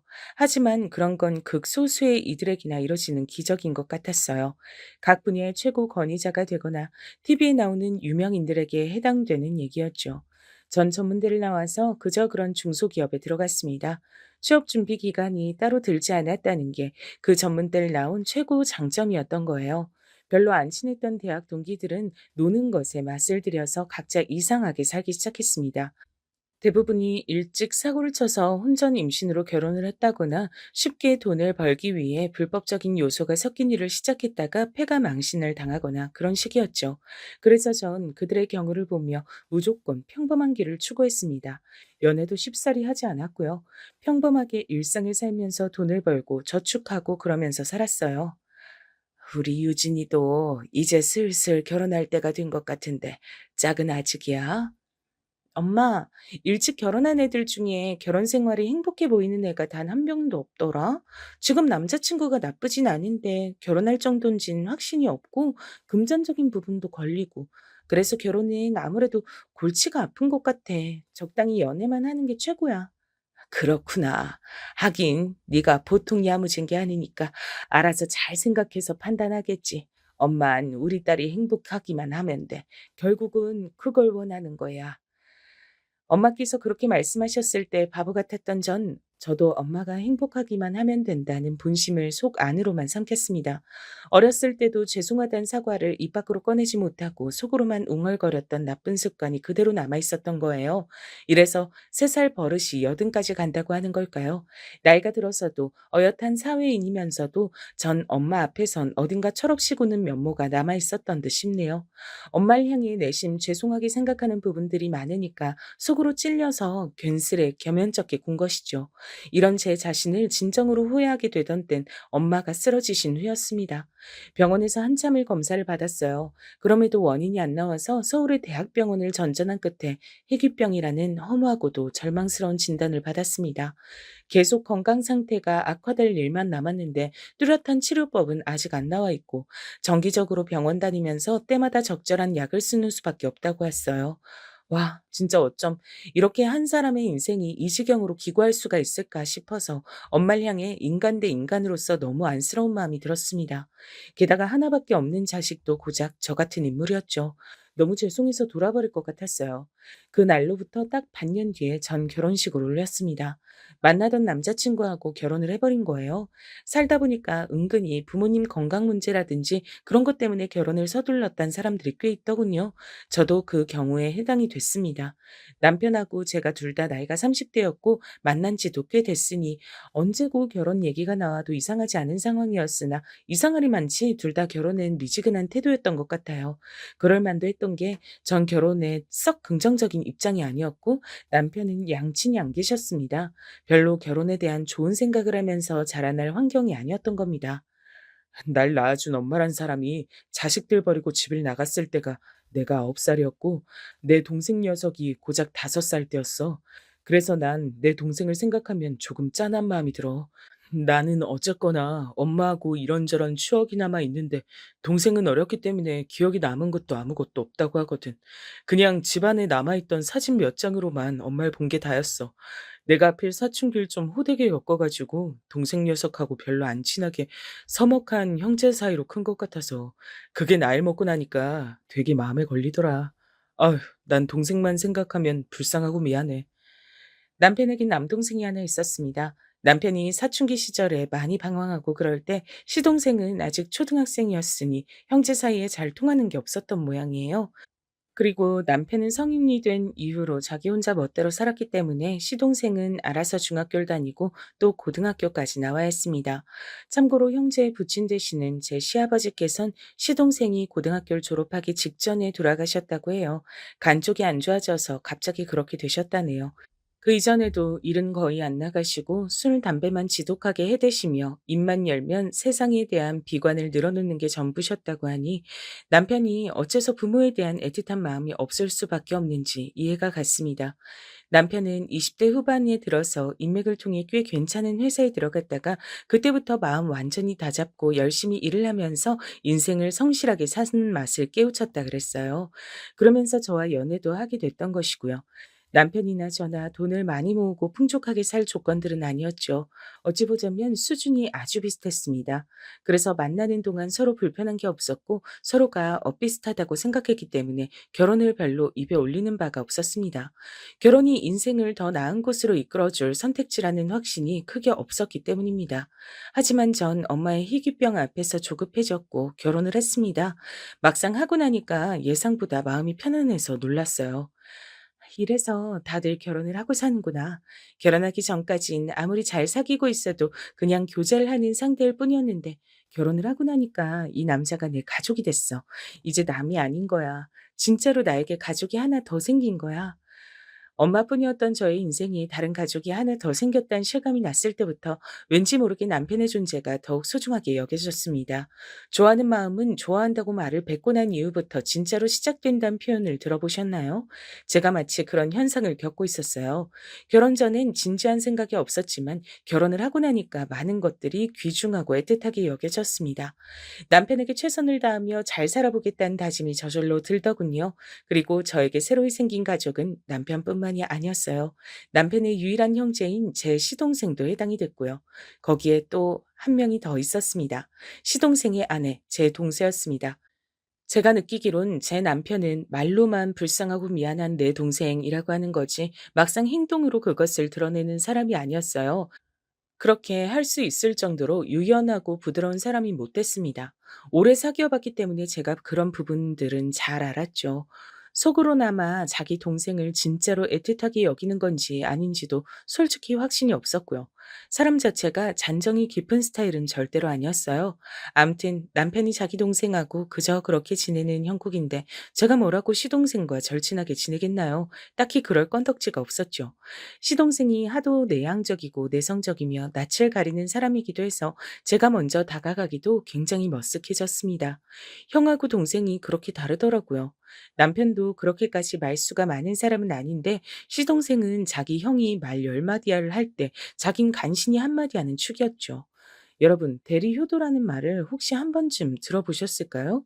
결혼하기 전엔 부모한테 제대로 된 효도 한 번을 안 하다가 결혼하고 나서 자기 배우자를 향해 우리 부모한테 효도 좀 해라. 이렇게 강요하며 기대하는 현상을 말합니다.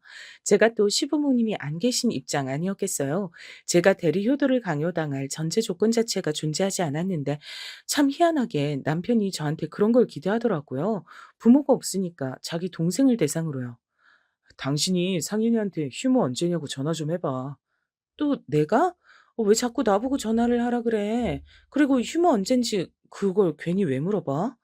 괜히라니. 휴무 언젠지 물어보면서 그럼 휴무 날 뭐하고 시간 보내는지, 어떤 계획 있는지, 요새 건강은 좀 괜찮은지 이런 것도 같이 물어볼 수 있잖아. 딱 좋잖아. 그렇게 딱 좋으면 자기가 직접 자기 동생 좀 챙겨. 왜 나한테 자꾸만 시키려고 들어? 내가 하면 어색해서 안 돼. 뭐가 어색해? 그럼 뭐 난 안 어색한가? 형수 전화보단 형 전화를 그쪽에서도 덜 어색하게 여기지 않겠어? 아니야, 우린 안 그래. 형 전화는 한숨 쉬면서 받고 형수 전화는 한숨 안 쉬면서 받을 것 같아. 그러니까 상윤이한테 당신이 전화 좀 해봐. 아, 진짜 맨날 말로만 내 동생 하면서 정작 본인이 직접 하는 건 하나도 없지. 그거 되게 툴툴거리네. 하기 싫으면 하지 마. 전화하지 마. 상현이가 무슨 일 있음 자기가 직접 전화해서 알려주겠지.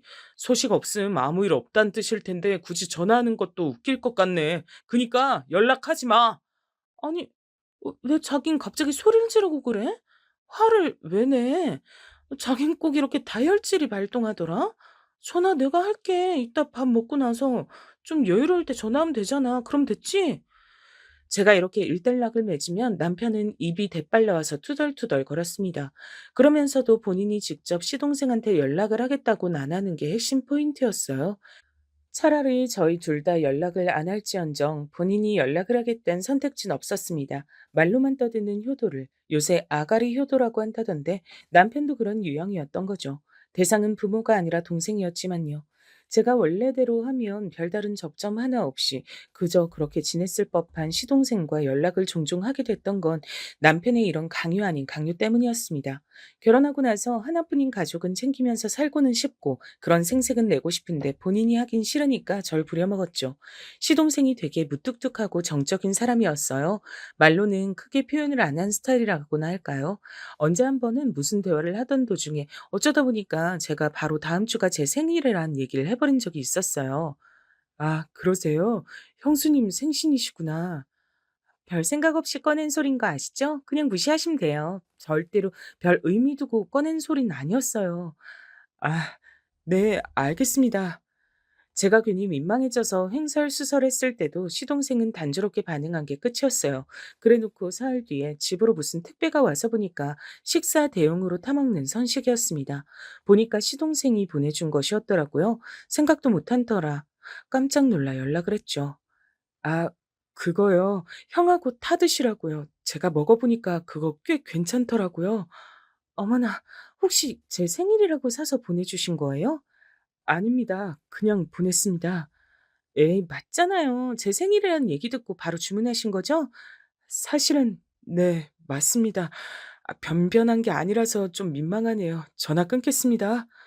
시동생은 도망을 치듯이 전화를 끊어버렸어요. 되게 민망해하던 그 반응은 절 피식 웃음 짓게 만들었죠. 사람이 좀 뻣뻣해서 그렇지 속은 따뜻하다는 게 겪을수록 느껴졌어요. 속빈 강정하고는 거리가 먼 인물이었습니다. 속에 진심이 가득 차 있었습니다. 솔직히 인물이 좋은 건 아니었는데 볼수록 어딘가 정감이 가는 인상이었어요. 진실된 느낌이 묻어나온다고나 할까요? 게다가 성격이 진중하고 진솔되니까 그런 매력이 또 있었네요. 반면에 남편은 인물이 꽤 괜찮은 편이었습니다. 호쾌한 인상이었거든요. 이런 걸 두고 남편은 시덥지 않은 소리를 종종 뱉었습니다. 당신, 내가 살면서 가장 많이 들어온 소리가 뭐였는 줄 알아?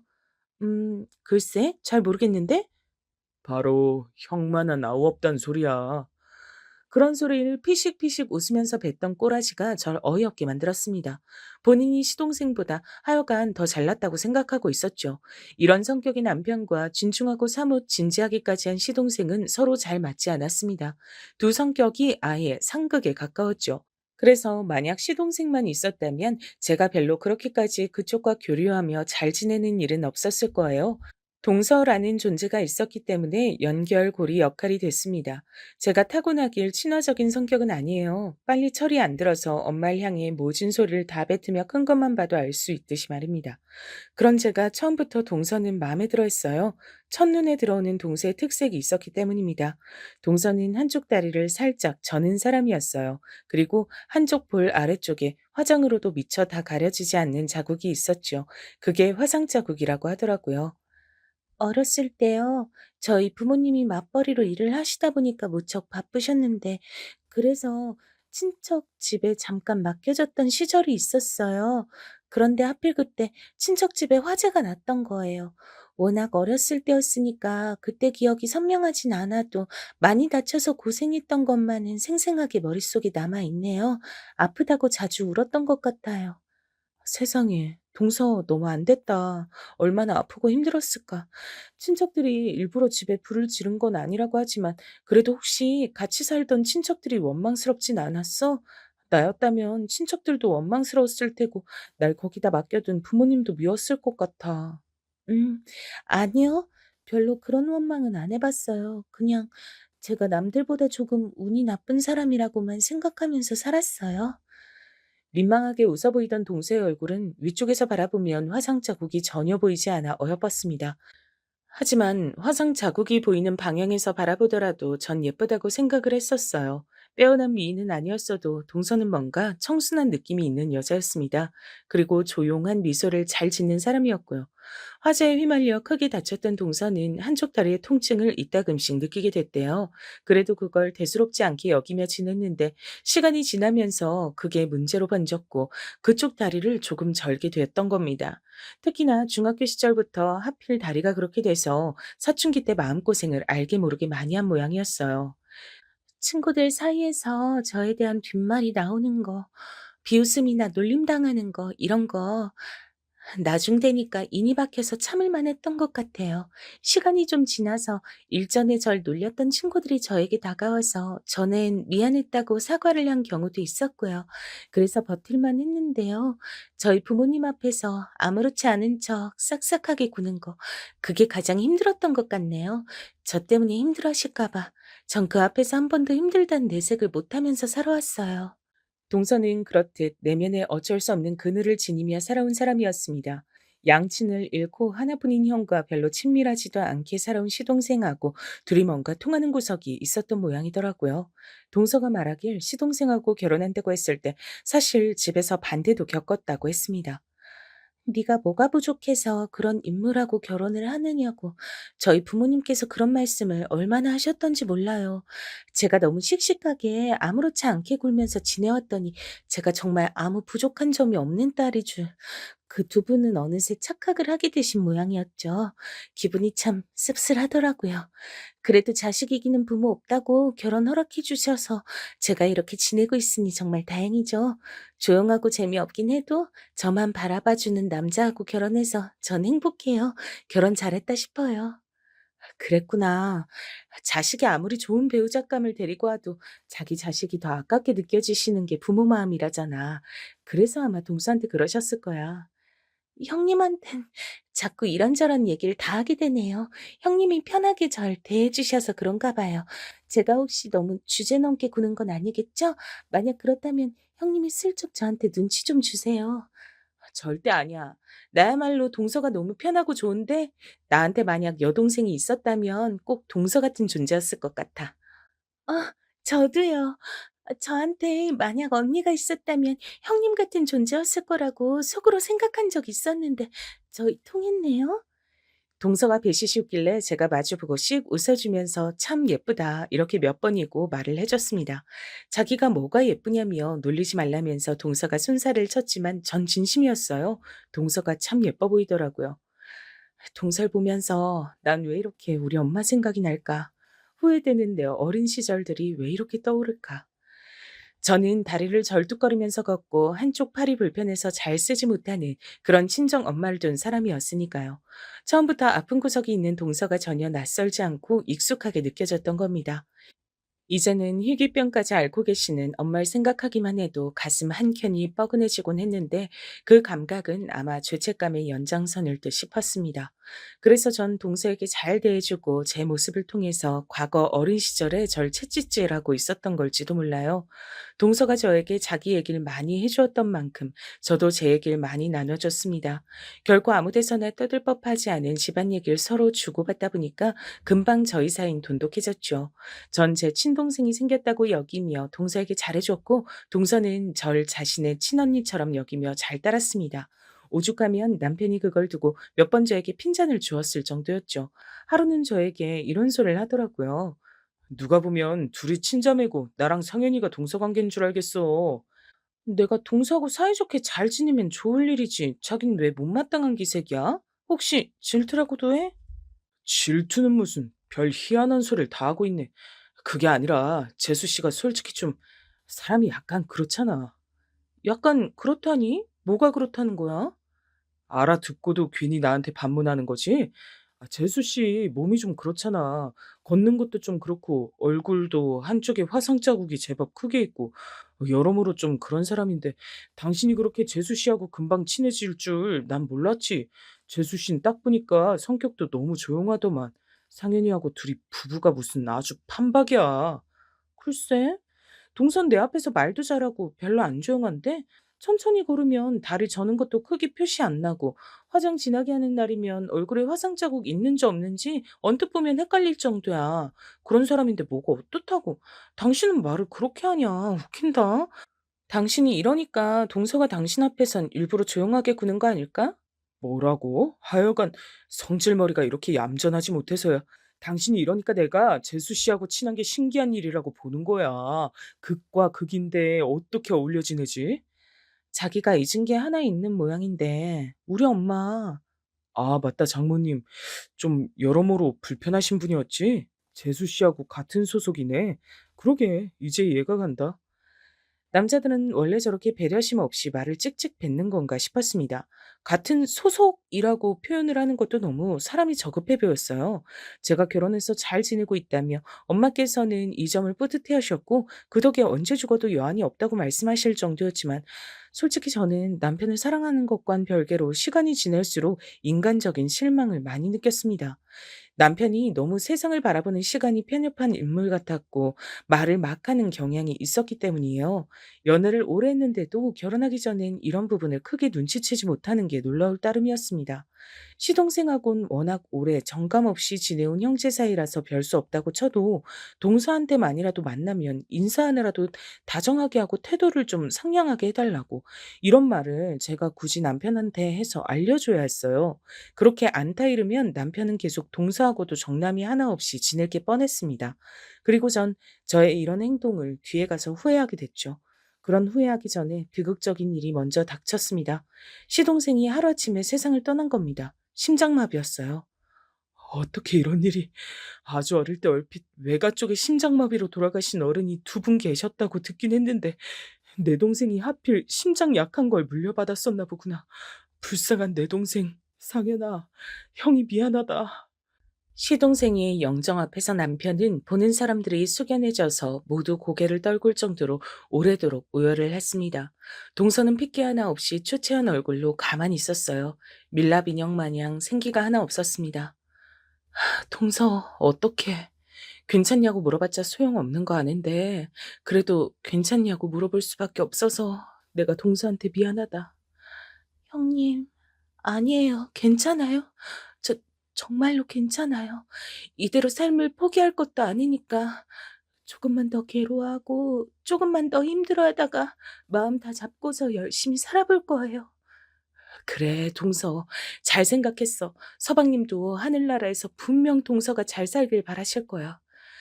꿋꿋하게 삶에 대한 의지를 다지는 동서를 보며 전 다행이라 생각했습니다. 젊은 나이에 세상을 떠난 시동생도 남겨진 동서도 모두 불쌍해서 가슴이 아팠어요.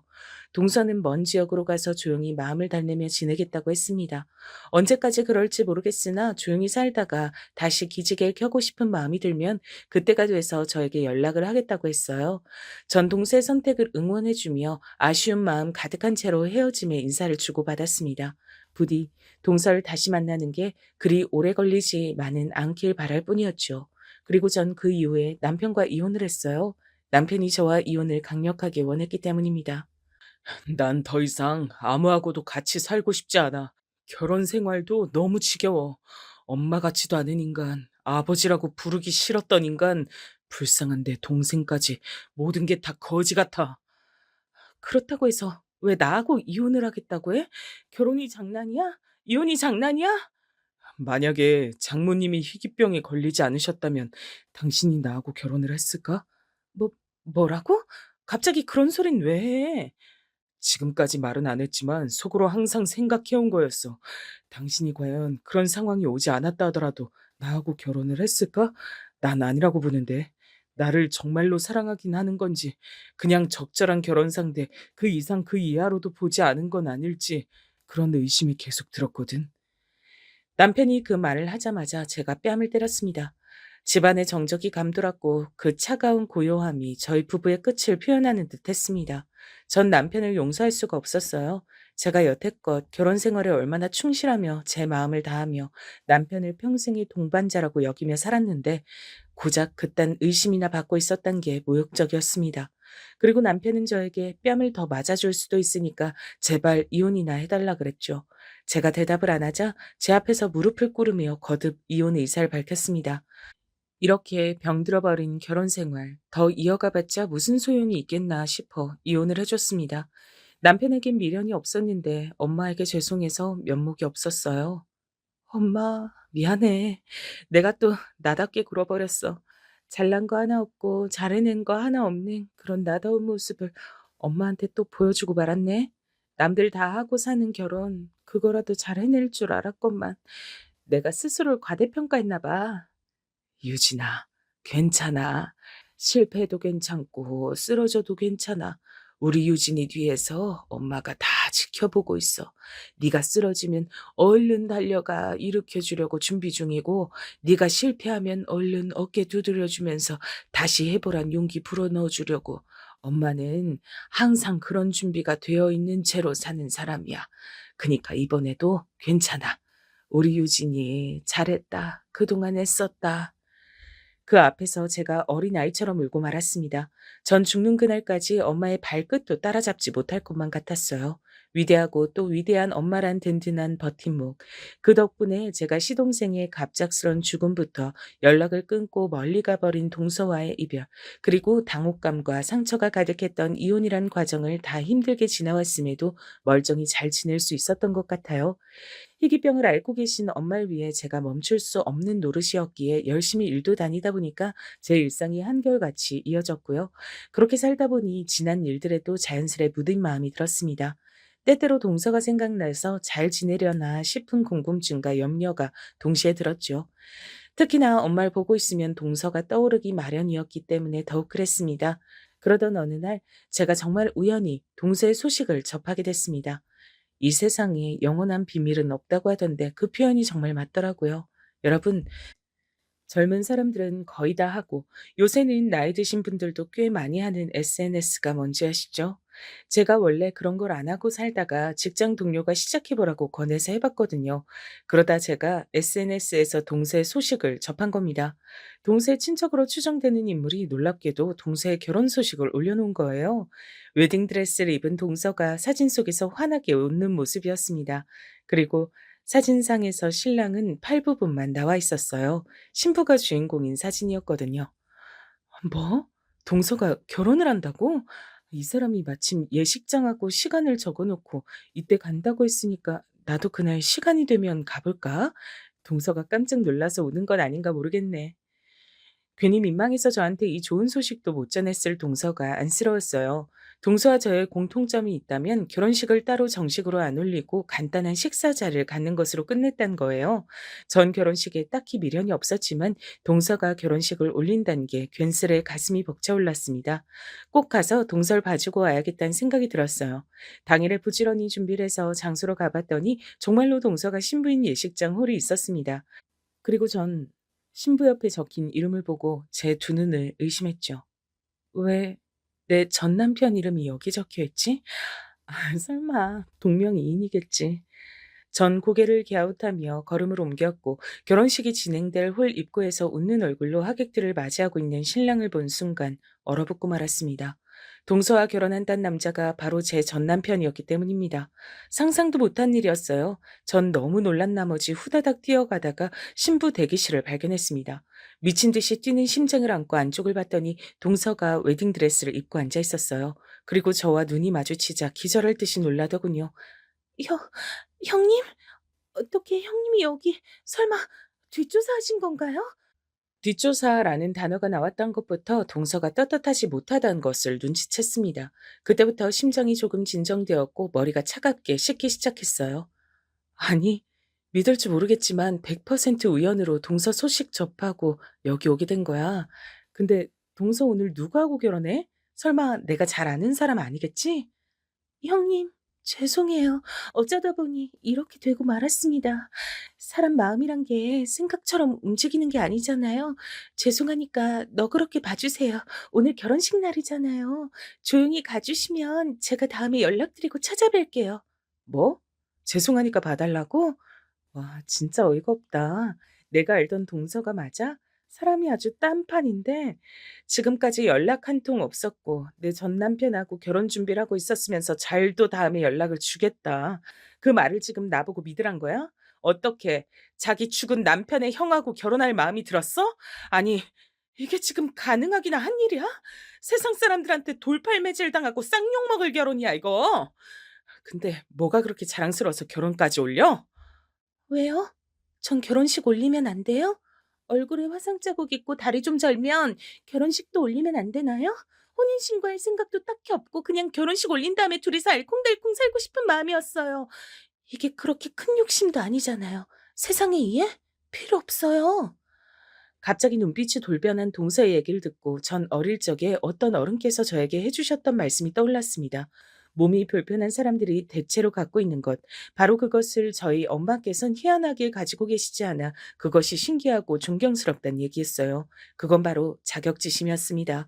전 지금 동서의 얼굴에서 자격지심을 보고만 참이었어요. 동서, 이거 하나만 좀 물어보자. 왜 하필 그 인간이야? 왜 내 전 남편 같은 인간이냐고. 동서한테는 시숙이었잖아. 근데 왜 이런 추잡한 관계를 맺을 생각을 한 거야? 그 인간이 먼저 동서한테 수작을 부리던? 그 인간이 동서 보고 몸 불편한 사람이라고 얼마나 낮잡아 봤었는데 동서 만약에 속은 거라면 정신 차려. 절 바보로 하시네요. 수작질에 넘어가는 바보라고. 형님이야말로 전 약 보고 계시는 중이네요. 형님, 이런 판국이니까 솔직하게 말씀드릴게요. 전 오빠가 잘생겨서 좋았어요. 당당하고 활기차서 좋았어요. 저도 그런 남자랑 결혼해서 살아보고 싶었어요. 형님처럼 두 다리 멀쩡하고 얼굴 피부가 매끈한 사람만 그런 남자랑 결혼하는 법이 있어요? 동서가 씩씩거렸고 전 기가 막혀서 말문이 턱 막힌 채로 허탈하게 웃으며 돌아섰습니다.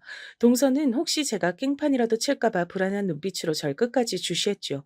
전 이 황당한 상황을 정리하고 싶어 일단은 화장실에 들어갔어요. 근데 세면대 앞에 있던 여자들이 대화를 주고받고 있었습니다. 듣자 하니까 다들 하객 알바를 하러 온 모양이었죠. 그럼 그렇지 떳떳하지 않은 결혼식이라 죄다 하객 알바를 고용한 것이었습니다. 이제 어떻게 해야 하는지 고민하던 저는 문득 화장실에 장애인 전용 칸을 바라보다 친정 엄마를 떠올렸습니다. 갑자기 오늘 이 순간을 후회로 남기고 싶지 않아지더라고요. 고장 나가서 홀 안에 신랑 측 하객들을 살펴봤어요.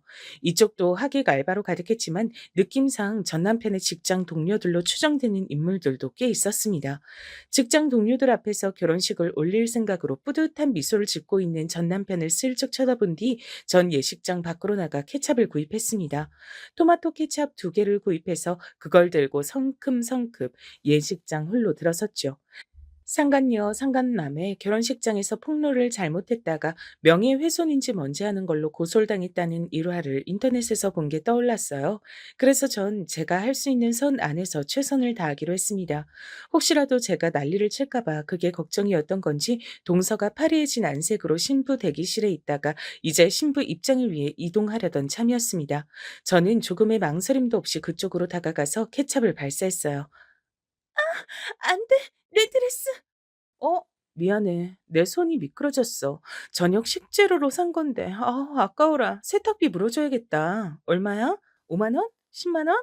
형님, 미치셨어요? 이제 이걸 어떡하란 거예요? 하얀 드레스에 빨간 오물이 묻다니. 아무래도 그쪽만 묻은 건 너무 튀니까 다른 쪽도 다 뿌리는 게 낫겠다. 그러면서 전 케첩을 더 뿌렸습니다. 거대한 웨딩드레스에 갇힌 동서의 몸은 절 피할 수 없었고 비명을 지르며 저에게 당하는 수밖에 없었습니다. 예식장 직원들이 모두 기함을 하는 사이 저는 걸음을 옮겨서 홀 안으로 향했어요. 마침 신랑 입장 순서 직전이었습니다. 전 씩씩하게 걸음을 옮기려던 남편에게 다가가서 거침없이 나머지 케첩을 확 뿌렸습니다. 얼굴을 향해 뿌렸는데 가슴팍으로 조준이 됐더라고요. 고맙게도 옷 중에서 그 부분만 하얀색이었기에 단번에 망쳐놓을 수 있었죠.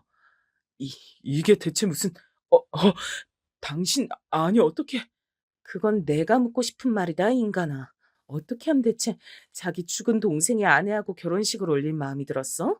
주둥이로만 허구한 날 불쌍한 내 동생 이지랄하면서 행동으론 한 번도 자기 동생 안 챙길 때부터 내가 그 썩은 인성 알아보긴 했었지. 하늘에서 네 동생이 널 저주하고 있을 거다 이 양심 없는 미친놈아. 비록 하객 알바로 가득한 곳이었지만 모두가 깜짝 놀라 짧은 비명을 지르며 자리에서 벌떡 일어나길래 제가 아주 뿌듯해졌죠.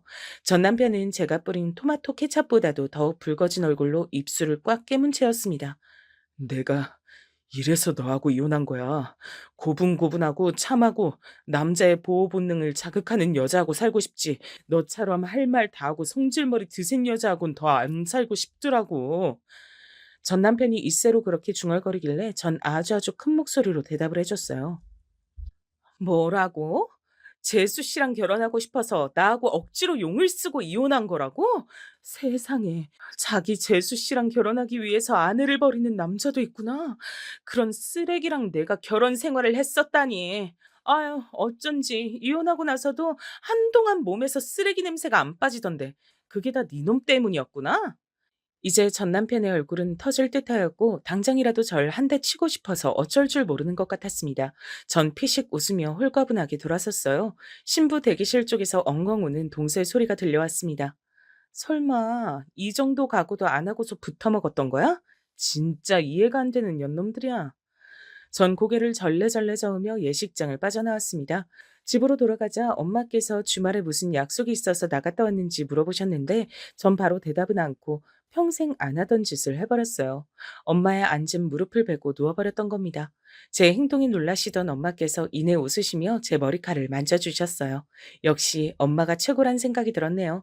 궁금해서 얼마 후에 소식을 일부러 찾아봤는데 전 남편 놈이 직장 내 소문이 안 좋게 쫙 퍼져서 울며 겨자 먹기로 사직서를 낸 모양이었습니다. 알고 보니 사고방식 한번 끝내주게 독특했던 제 동생이었던 그 인간은 전 남편하고 얼마 뒤에 헤어진 뒤 거처를 멀리 옮긴 듯 했고요. 한때는 제 친동생처럼 여기며 잘 지냈던 사이였기에 곱씹으면 이루 말할 수 없이 씁쓸했지만 이런 게 바로 인생의 맛이겠거니 생각하며 마음을 다스렸답니다.